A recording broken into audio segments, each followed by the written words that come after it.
check my phone. Things like Google Apps, get your email hosted there, and it means, you know, if someone does steal your laptop, you can be working again tomorrow. You know, VoIP phones, that whole, you know, network.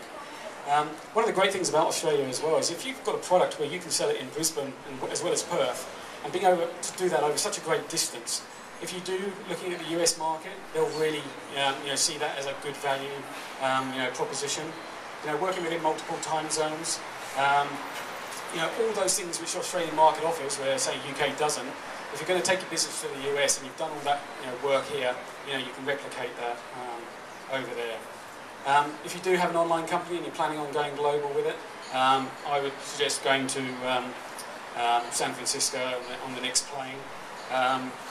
You know, there's an entrepreneurial visa which you can get, you know, which is for Australians, and you know, the networking there. Dean, the guy who just sold Streets to Yahoo 7, you may know, we were in a bar in Palo Alto, and this guy sitting over there with a Google lanyard on, and it's like, okay, what do you do at Google, mate? Head of mobile for Google worldwide, you know what I mean?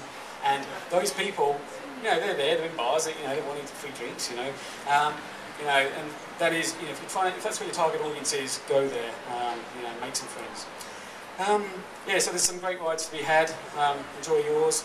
In Seth Godin's words, who's an absolute guru, keep shipping your products. There's lots of people who, especially on Twitter, you know, haters or, you know, who bitch and complain and say your product's rubbish or, you know, not very good. But, you know, what have they done, you know what I mean? So, listen to people who, you know, keep you motivated and, you know, full of positive ideas. And if you've got any questions, feel free, that's it.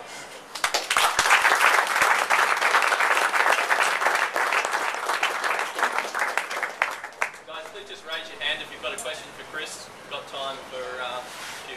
Walter.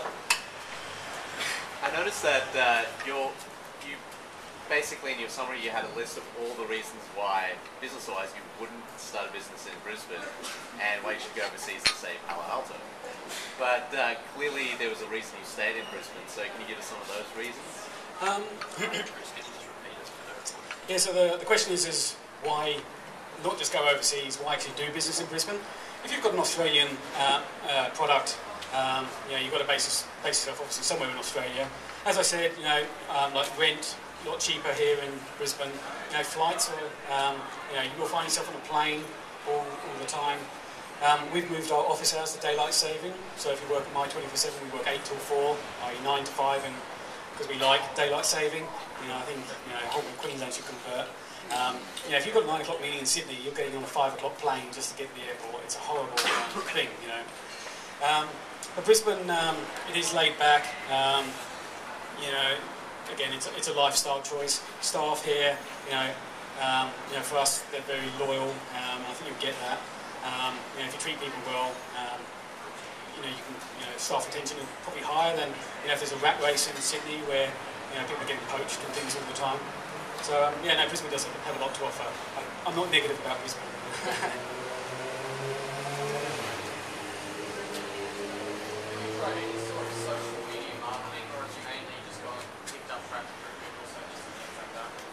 Yeah, so the question was, you know, what have we done sort of socially?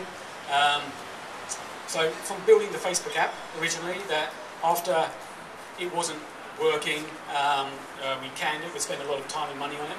We actually got approached by MySpace Australia to build the MySpace Gig Guide. Again, building this application, spent a lot of time and money on this deal. They were rejecting it in the US because we had My in our name and they were MySpace and you couldn't call it that.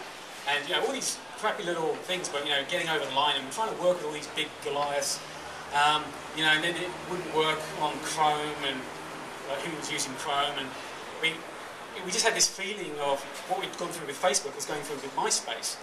And it's like they all jumped on, oh, we've got to have apps in our website, you know what I mean? They just weren't ready for that. And, you know, even now, you know, we're getting approached by, you know, people who would never talk to us in the past. You know, like telcos, and we're working with them. Socially, Twitter, part of our audience is on Twitter, and they do want to share their, you know, their reviews and things on the site. And people do, a lot of artists are on Twitter, so they can like link through to events. For restaurants, we give them a nice like short URL, so if they've added an event, they can just pass that to their following. But I was on in Buzz Bistro in Emporium just the other day, and on their tabletop they've got follow us on Facebook and on Twitter, which you have to have now if you're a marketing person. And they've got 34 followers, and they've had those tabletops for 2 years. Is it worth it? But I do think for some businesses you can do fantastic on Twitter. Facebook pages I'm still not convinced about. Facebook for me is photos and friends. Do I want to become a friend with Optus? No. Do you know what I mean? No. I know I'm old and I just don't get it, but no, I don't. And some of these, it's like with Dreamworld. It was like, do you want to allow Dreamworld access to your friends or your contact details?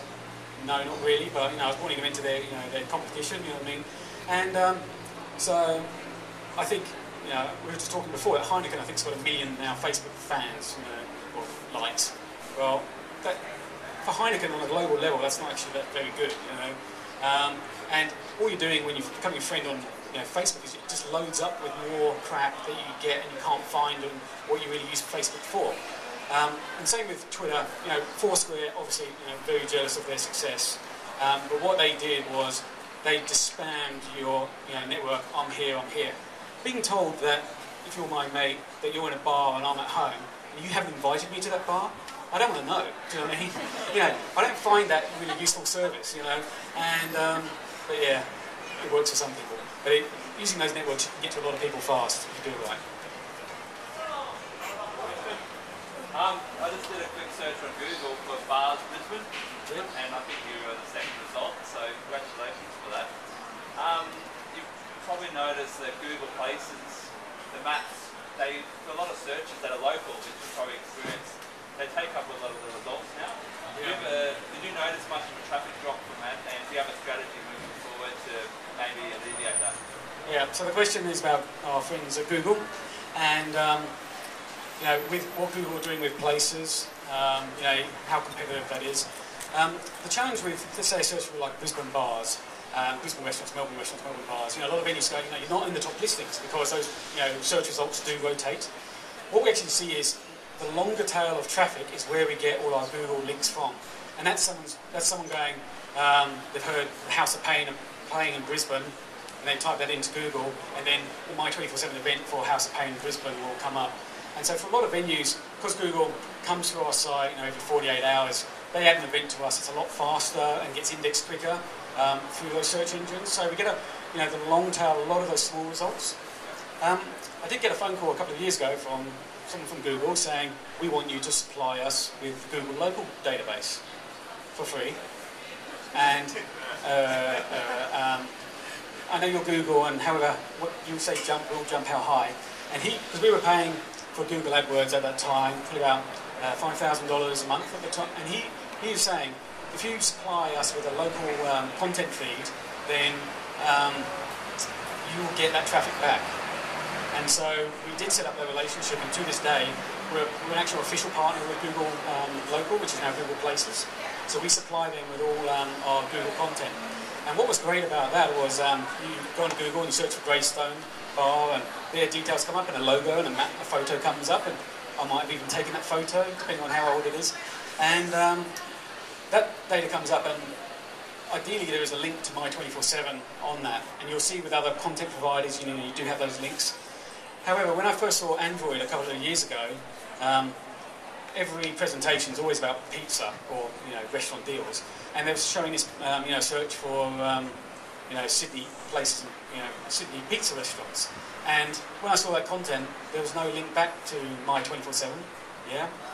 And to these other search providers, and if you look at what Google are doing now with Google Places, they're now saying, is this your restaurant? Please click here to join. And it's a very interesting area where I've paid backpackers to walk the streets to get this data, and now they're using local, getting local owners to take advantage of their listings. It's all free because it's Google and they can afford that. And slowly now, when you look at Google Places, there's restaurant reviews, and there's more and more reasons for not coming to our website anymore. And that is an absolute threat, just like Facebook Places and those as well. The way we differentiate ourselves is the new steps in My 24/7 at the moment. It's giving you a personalised guide to going out. So you go to My 24/7 in Brisbane, and it's the same whether you're poor or an entrepreneur. I mean, like Richard Branson, you know what I mean? You get the same guide. Whereas the new My 24/7 guide, the new My Guide, you can set up your favourite restaurants, you can set the events you like, you can set your favourite bands, DJs, football teams, and we'll go, you know, this is your guide, going out. You like Katy Perry, we know, the ticket feed has come into our system. Katy Perry's playing in 6 months' time. Here's the link to buy tickets. And so we give you a personalised guide which you can then pick with all your friends. So the idea is on your mobile phone, you're in Sydney, where the hell should I go and have my Italian pizza? Well, there's a Google ranking. And I think one of the big things now with restaurant review sites, you now get 1,000 reviews. And half of them are 5-star, half of them are 1-star. And it's like, well, is it a 5-star restaurant or is it a 1-star? You know what I mean? And we've all got friends who, are miserable, and if they give something 2 stars for them, it's a really good review, And others who, everyone can give everything 5 stars, or if it's rubbish, they'll give it 4 stars. And so now what we're doing is making sure that when you turn on your iPhone, this is what we're doing at the moment, that we'll show you, your friends who you know, and you can based on them, you can go to that Italian restaurant or not, because they've got a good opinion or they're pretentious, and so you might not go to that. And it's a big thing in Australia, not having the free speech the Americans enjoy. I've had numerous legal letters from restaurants going, we want that review taken off our site. So, but for Google and things, those restaurants can't contact anyone at Google, you know what I mean? It's just because we answer the phone, Do you feel, like, just based on what you just said then, is that, there's all of these risks that you take and that the restaurants don't have to absorb because they're small and, they can't really afford to take those big risks. Do you feel you've been bitten a lot, and why do you keep coming back? That's a great question. Why do we keep doing this? I still believe venues will pay, and they do, and we provide results and a better service. The way I see 24/7 evolving is, there's a great report about Facebook how it's going to start to break up into smaller niche markets perhaps. I've got friends on Facebook, the normal friends who have left because it's just too much. Whereas what we want to do on 24/7 is allow you to connect with your 5 or 6 friends. You don't, up to 20. You don't need to have 300. You can follow people just like you would do on Twitter because you're interested in those people. Go to all the openings of new restaurants and things. And I still think there's a marketplace for having a site 100% dedicated to entertainment. You won't get fired being friends with your boss and all those other risks. Why Facebook's very dangerous, isn't it? Guys, time for one more question if there is one. What about the new website like Scooping where you provide deals which is so big in the state now? How is that trend? So this is the group purchasing sites which are going nuts. You can name 100 of them now. I heard about Groupon last year, and it was like a deal a day. And one of the things with those group purchasing sites, I think for some cases they will work really well, and other cases they don't. If you think back to like Domino's Pizza, nobody ever pays full price for Domino's Pizza. Why is that? Because there's a voucher somewhere, you know what I mean? And it's a very high risk of a venue. If you just discount and discount and discount, why would you ever pay full price again? You know what I mean? Like, we went to the SeaWorld whale watching tour and it was only $69, but I'd never pay $140, again for that experience. And discounting is never really, it's a race to the bottom, as Seth Godin puts it. However, for some venues, I don't think restaurants works too well at the moment, but for some businesses where you need, you've got 100, you need 100 customers a year, and it's a way of getting 100 people straight away. Fantastic. One of the challenges with all these Groupon sites is being limited to like one deal a day. It means if you're a restaurant and you're eager to get on, or any business, there might be quite a long waiting period. And I've heard the amount of money you actually have to give away, and is quite a lot. And so I think there are wins in those purchasing. I don't think anyone has got it right with restaurants yet, the supply and demand. Like if you think of an airplane, everyone's sitting on the same seat.